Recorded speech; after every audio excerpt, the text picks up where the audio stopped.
안녕하세요. 소개받은 허슬레라고 합니다. 아마 제가 오늘 가장 튀는 연사가 아닐까 싶네요. 왜냐하면은 앞에 연사들을 들어보니까 아주 부드러운 표준어를 사용하는데 저는 거친 남부 사투리를 쓸 거기 때문에 그렇습니다. 시간이 많이 흘렀는데요. 그럼 시작을 해보겠습니다. 네. 이 장면은 해마다 봄이 되면 아주 흔하게 보는 장면이시죠. 벚꽃이 이렇게 흐드러지게 예쁘고 또 아름답게 봄마다 핍니다. 그리고 축제회장이 열리죠. 그러면 사람들은 밤이고 낮이고 할 것 없이 막 밖으로 나와서 이 축제를 즐기게 되는데요. 이 벚꽃은 이렇게 화려하게 피었다가 지지만 어느 순간에 사라지고 없어도 지구상에 아무런 해를 끼치지 않습니다. 그리고 이 개미를 보실까요? 개미는 너무나 작은 생명체죠. 그런데 그럼에도 불구하고 이 지구상에 가장 번성하는 생물체 중에 하나라고 합니다. 수준 높은 사회를 형성하기도 하고요. 사람처럼 이렇게 보시다시피 농사도 짓고 가축도 기릅니다. 그리고 아주 정교한 건축물도 만들죠. 자, 이 두 생명체의 공통점은 무엇일까요? 그것은 바로 이렇게 아름답게 번성을 하면서도 지구에 아무런 해를 끼치지 않는다는 것입니다. 30년 전에 저는 이와 같은 이야기로 시작되는 책 한 권을 만났고요. 그 책 제목은 지금 기억나지 않지만 이 이미지는 제 기억 속에 또렷이 남아서 지금까지 제 삶에 크다란 영향을 미치고 있습니다. 8년 전에 저는 사업을 하기 위해서 이곳으로 이주를 해왔습니다. 그리고 지금 계산 주민으로 살고 있는데 그때 사업을 시작할 당시에 내가 이 사업을 왜 해야 하지 하는 질문을 던져보았습니다. 제가 이 플라스틱의 불편한 진실이라는 것을 알게 되면서 저 또한 이런 환경에 한 가지 더 불편한 진실을 더 못하는 게 아닐까 하는 생각을 하게 되었거든요. 저희가 사업을 시작할 때는 고려했을 때 플라스틱이나 비닐을 많이 사용해야 됐기 때문에 이러한 부분을 어떻게 해결할까 그런 고민에 빠졌습니다. 그리고 저 자신에게 이렇게 생각을 질문했습니다. 그러면 너는 어떻게 세상을 아름답게 하고 싶냐 했을 때 이 사업을 통해서 정말 세상을 아름답게 하는 데 기여하고 싶다는 그런 생각을 하게 되었고 제 마음에 응답을 하고 싶어서 사업을 꼭 해야겠다고 생각을 했습니다.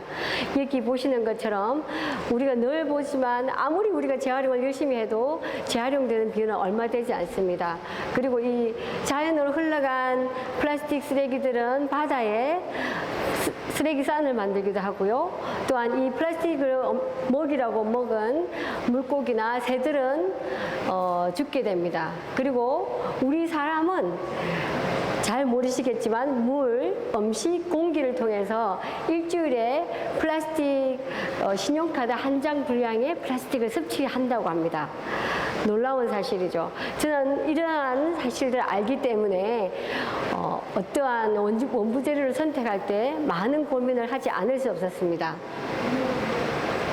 그래서 저희 사업의 목적은 이 사업을 통해서 세상을 아름답게 하는 것으로 정했습니다. 그리고 저는 김 제조를 하는 사람이기 때문에 김원부를 구할 때 염산을 처리하지 않은 유기인증 김만을 선택하기로 했습니다. 이 유기인증 김이라고 하는 것은 유기농으로 기른 김인데요. 이것은 관행농으로 하는 살충제나 제초제를 치지 않는 것을 말합니다. 염산이나 유기활성제도 없이 기르고요. 또 물김을 마른 김으로 생산하는 그 과정에서도 아주 깨끗한 음용수 이상의 그러한 물을 사용을 해야 됩니다. 그리고 첫 번째로 소비자의 건강을 생각하는 것은 기본이지만 이렇게 힘겹게 생산하고 있는 생산자도 지지하는 것이고요. 또 이 염산을 사용하지 않으면 바다와 갯벌의 생물들도 보호할 수가 있습니다. 다음으로 김에 바르는 기름을 선택하는 것이었는데 저는 압착한 식용유만을 선택을 했습니다. 보통 화학적으로 추출하는 방식을 선택하는데 이 화학적으로 추출할 때는 노말헥산이라는 화학용매를 쓰게 됩니다. 이럴 때는 수율이 보통 압착하는 기름에 비해서 3, 4배 이상 많이 나오지만 이것은 건강을 생각할 때 절대로 타협할 수 없는 부분이었습니다. 그래서 저는 압착한 기름만을 사용하고 있고요. 그리고 가급적 유기농 기름을 선택하고 있습니다. 그리고 다음으로 간을 맞추는 소금입니다. 저희는 소금만 이렇게 사용하고 있는데 제가 이 사업을 시작할 당시 천일염에서 미세 플라스틱이 많이 나온다 하는 뉴스가 보도가 되기 시작을 했습니다. 그런데 미세 플라스틱이 우리 몸속으로 흡수가 되면서 각종 질환이나 암을 유발한다는 그런 뉴스도 같이 나왔기 때문에 굉장히 많은 고민을 했습니다. 그리고 볶은 소금보다 좀 더 나은 구운 소금을 선택을 했지만 그 또한 안전하지 않다는 것들을 알게 되면서 미세 플라스틱과 중금속을 걸러낸 이 미네랄 소금을 선택을 하게 되었습니다. 그런데 사업 2년 차에 또 새로운 문제가 발생을 했습니다. 2018년도 중국이 폐플라스틱을 수입을 중단을 했습니다. 그렇게 되니까 여기 그림에서 보시다시피 중국으로 수출이 되었던 많은 폐플라스틱이 한국으로 들어오게 되었습니다. 그리고 우리나라에서 또 중국으로 수출했던 것도 수출을 하지 못하는 그런 상황이 발생하니까 일부 지역에 플라스틱 산이 쌓이고 그 지역의 환경을 오염시킨다는 이야기를 듣게 되었습니다. 저는 굉장히 마음이 불편했고 이것을 플라스틱과 비닐을 사용해서 제품을 만드는 사람으로서 더 이상 관과할 수 없겠다는 생각을 하게 이르렀습니다. 그래서 고민 끝에 우선 플라스틱 용기, 이 플라스틱 트레이를 생분해 플라스틱이나 또는 종이로 대체를 해보면 어떨까 생각을 했고요. 6개월을 계속 연구를 하고 실험을 해보면서 대체제를 찾기 위해서 노력을 했습니다. 그런데 저희 자동 설비에 맞는 종이 대체제나 생분해 플라스틱을 찾을 수가 없었습니다. 그래서 고민 끝에 가만히 생각해 보니까 아예 플라스틱 용기를 빼면 어떨까 하는 생각이 들었고요. 그래서 이제 그 포장기 업체와 이야기를 한참을 하다가 마침 자신들도 이 플라스틱이 제거된 이 자동 포장기를 개발을 하고 있는 중인데 저희 회사가 이것을 같이 받아들여서 코옥을 해준다면 좀 더 신경 써서 빨리 만들어 보겠다고 했습니다. 그런데 이 기계는 처음으로 도입하는 기계였고 또한 2억이나 가까이 드는 비용이 들어갔기 때문에 저한테는 무모한 도전이 아닐 수 없었습니다. 그리고 주위에 그 사업하시는 분들께 여쭤봤을 때 유유설비로 남으니까 하지 말라는 그런 답변을 받았습니다. 그렇지만은 저를 지지해주는 특별한 소비자들이 있었습니다. 바로 생협 소비자들인데요. 그분들은 우리가 홍보해 줄 테니 적극적으로 한번 해보라고 했습니다. 그래서 그 말에 힘을 얻어서 제가 무모하게 도전을 하게 되었습니다. 사실 시기상조일 수는 있습니다. 그렇지만 누구든지 해보지 않는다면 결과는 알 수 없기 때문에 저는 도전을 하게 되었던 것 같습니다. 자, 그래서 편리함보다는 지구 환경을 선택을 하게 된 것입니다. 사실 플라스틱 용기는 생산 과정에서 굉장히 편리합니다. 이렇게 라인을 타고 가는 중에 용기에 담겨 있으면 김이 흐트러지지 않기 때문에 포장할 때 불량이 나지 않습니다. 그리고 부피가 크니까 소비자들이 선택할 확률도 훨씬 높겠죠. 그리고 식탁 위에서도 아주 간편하게 먹을 수 있습니다. 이러한 여러 가지 문제들을 고려를 하다 보니 이걸 도대체 만들 수 있을까 했지만 19년도 3월에 드디어 플라스틱 용기를 뺀 제품을 출시하게 되었습니다. 그리고 2019년도 그 플라스틱 용기를 통해서 뺀 플라스틱 양은 13.4톤이었고요.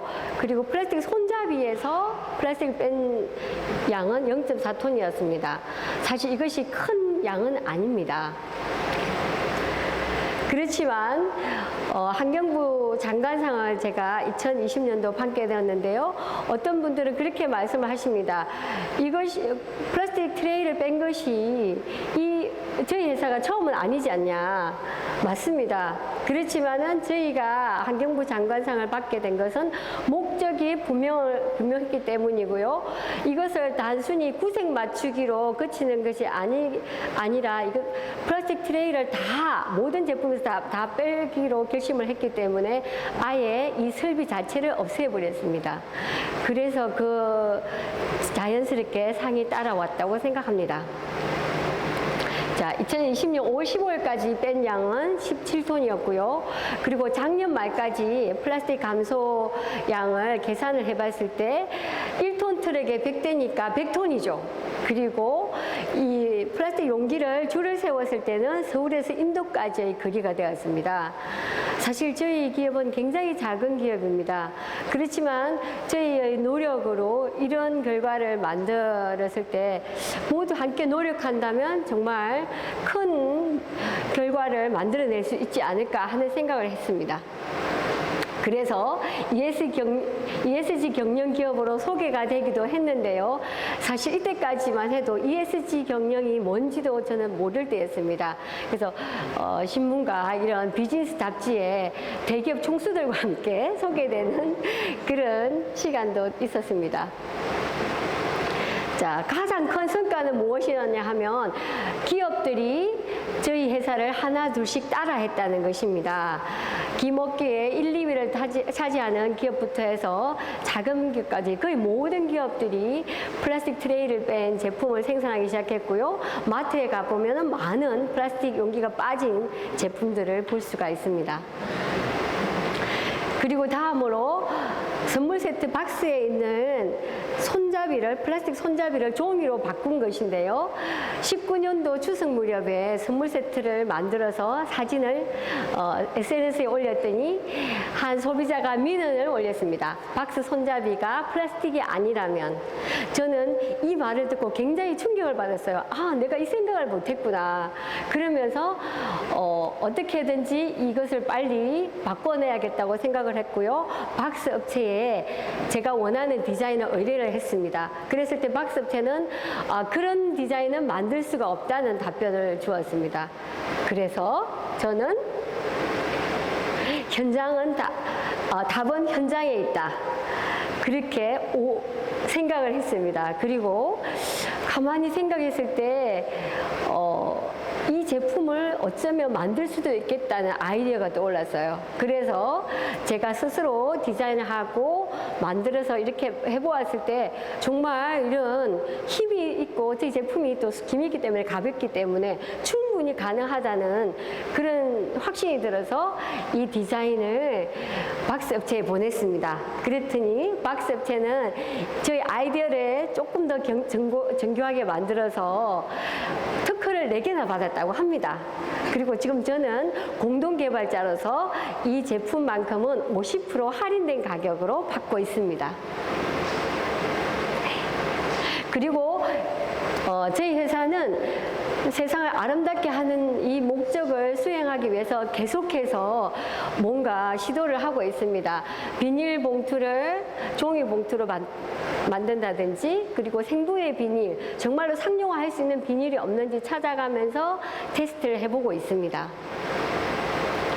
그리고 미세 플라스틱이 생산 현장에 떠다니지 않도록 모든 직기류, 그 다음에 쓰레기통, 대차 손잡이들까지 다 스테인리스로 바꿨습니다. 또한 어쩔 수 없이 사용하는 비닐들이 있습니다. 그 비닐들은 자연으로 흘러가지 않도록 하기 위해서 그 혼합 플라스틱을 뭉쳐서 제품을 이렇게 화분, 또 그 다음에 세수대야 의자를 만드는 그런 시스템을, 순환 시스템에 동참하기도 합니다. 저희가 우리가 나아갈 방향은 정해져 있기 때문에 끊임없이 저희는 노력합니다. 또한 제조 공정에서 에너지를 덜 사용할 방법이 없을까, 이런 효율적인 에너지 절약 방법들을 찾고 그러면서 탄소를 줄이기 위해서 노력을 하고 있고요.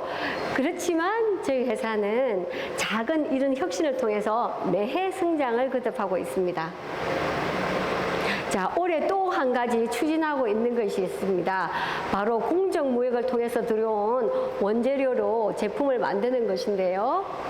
이 공정무역이라고 하는 것은 지구 반대편에 있는 생산자들에게 단순히 보이지 않는다고 덤핑 가격으로 그 원재료를 사오는 것이 아니라 공정한 가격을 지불하고 그들의 삶이 지속될 수 있도록 생산자의 자립을 돕는 것입니다. 그래서 우리가 윤리적인 소비를 할 때에 윤리적인 생산도 가능해집니다. 저는 20여 년 전에 아이들에게 안전한 먹거리를 먹이기 위해서 생협조합원이 되었습니다. 그리고 지금도 생협조합원으로 살아가고 있고요. 그때 제가 유기농 먹거리를 선택하려고 했을 때 처음에는 굉장히 비싸다는 생각이 들었습니다. 그렇지만 가만히 생각을 해보니 병원비를 나가는 비용을 고려했을 때는 절대 비싸다고 할 수 없었습니다. 그리고 조금 더 내는 돈은 우리 아이들의 미래 환경을 생각하는 환경 분담금이라고 생각하니 이것은 결코 비싸다는 생각을 하지 않게 되었습니다. 우리 아이들이 살아갈 세상이 더 깨끗하고 아름답고 삶의 질은 더 나은 질이 더 향상되기를 소망하기 때문에 저는 계속해서 이 사업을 이러한 방향으로 이끌어 가고자 합니다. 그리고 사업 속에서 해결해야 할 과제는 너무도 많습니다. 그래서 때로는 설레기도 하지만 때로는 절망하기도 합니다. 저는 이제 저 이야기가 끝이 났습니다. 다시 돌아가자면 30년 전에 제가 보았던 이 벚꽃과 개미의 이야기처럼 우리도 그렇게 지구 환경에 아무런 해를 끼치지 않고 살아갈 수 없을까? 늘 저는 이런 생각을 하며 이런 꿈을 꿉니다. 이 괴산 지역에서 우리가 함께 연결해서 이러한 마을을 만들면 어떨까요? 이제 마치도록 하겠습니다. 감사합니다.